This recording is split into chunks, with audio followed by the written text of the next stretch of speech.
mereka merasa tidak bersalah, tapi karena dibilang bersalah jadi takut. Nah, padahal menurut pemikiran mereka, logikanya pun mereka tidak bersalah gitu. Mereka nggak merasa bersalah, tapi karena ditakut-takuti akhirnya takut sendiri merasa bersalah. Sekarang begini aja rekan-rekan. Agama mengajarkan kita jangan melakukan dosa, nanti masuk neraka. Tetap aja melakukan dosa. Kenapa kita nggak takut gitu? Tapi sebaliknya, ketika kita tersangkut masalah hukum, kita merasa nggak bersalah, tapi karena orang bilang bersalah, kita takut. Harusnya kan nggak begitu rekan-rekan. Kalau kita dilarang oleh agama berbuat dosa, kita takut.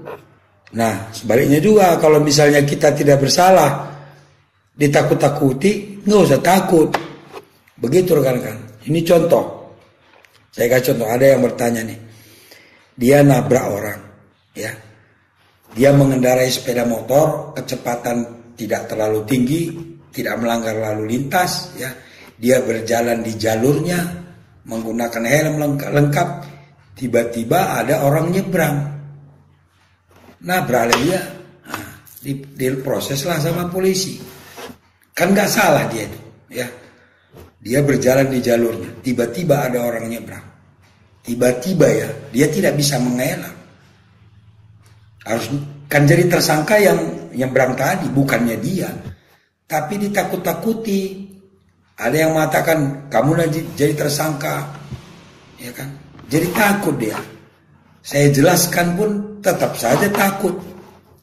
Coba. Terus saya tanya, kenapa, apa yang ditakutkan? Saya nanti dijadikan tersangka. Loh, saya sudah jelaskan hukumnya, saya bilang. Anda benar. Kenapa takut jadi tersangka? Yang tersangka itu yang membuat Anda nabrak, saya bilang. Tapi Pak, orang bilang saya jadi tersangka katanya. Ujung-ujungnya duit, ya kan gitu. Terus saya tanya, apakah memang Anda sudah jadikan tersangka? Belum. Loh, jadi kenapa takut? Katanya nanti mau dijadikan tersangka.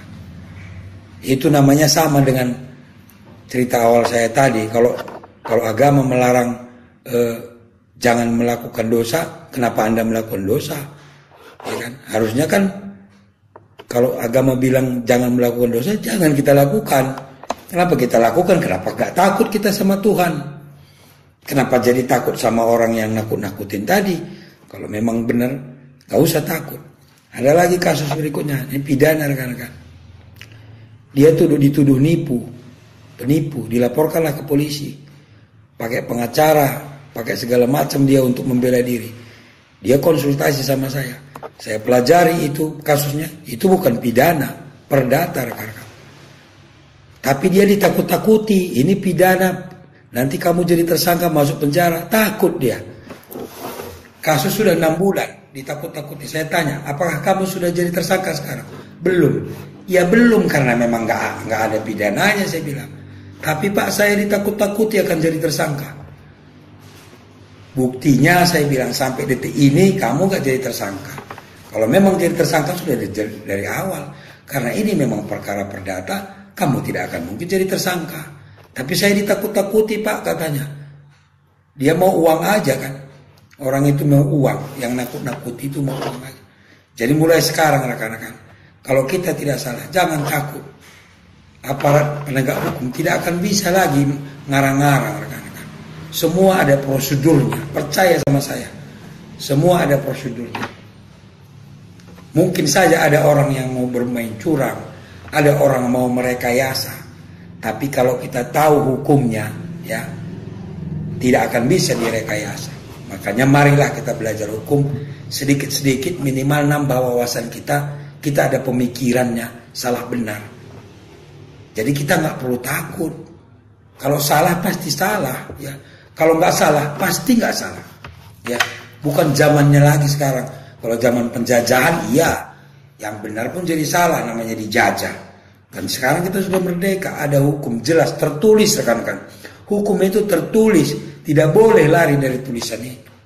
Jadi kalau ada orang nakut-nakuti, itu dia mau memanfaatkan Anda saja. Percaya sama saya rekan-rekan.